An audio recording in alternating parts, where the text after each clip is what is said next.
One of the words you used just before, and I heard you say this, I don't know, maybe last week or the week before, was dyslexic thinking. Like someone can be a dyslexic thinker. Can you explain that to me? Yeah, like some people with dyslexia, they're able to read, but they are very different thinkers. And when you think about the people with dyslexia, such as people like Bill Gates, Steve Jobs, there was Albert Einstein, and then there's people like Muhammad Ali, and have dyslexia.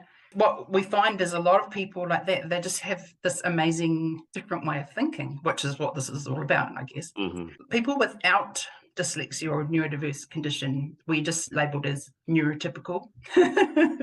There's out of the box thinking. That's why there's a lot of entrepreneurs. And it's really, the whole thing about learning differences is focusing on strengths and abilities rather than what's not there, and working with that more. Sometimes, hearing of all the famous people can also be a little bit tough for those that do have dyslexia, because they may look at that and think, how come I'm not doing that well? Or how come I'm not Right. going to be successful?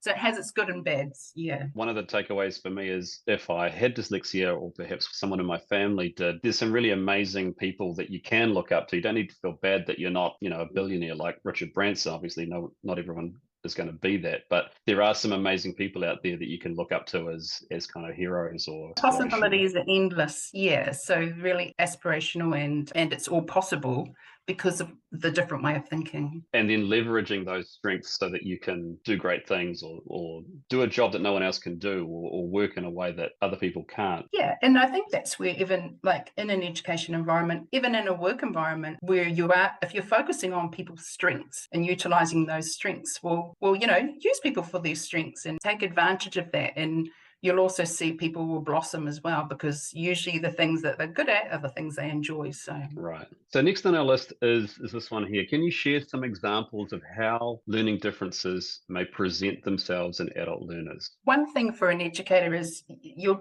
notice that things just don't add up. You may have an akunga with like this amazing vocab, and then they might go to do an assessment and just can't even do half of it in terms of writing. So there's something amiss. So things don't quite add up, because adults have lived their whole lives, especially if they haven't been diagnosed. If they do have a neurodiverse condition, they haven't been diagnosed, they haven't had support.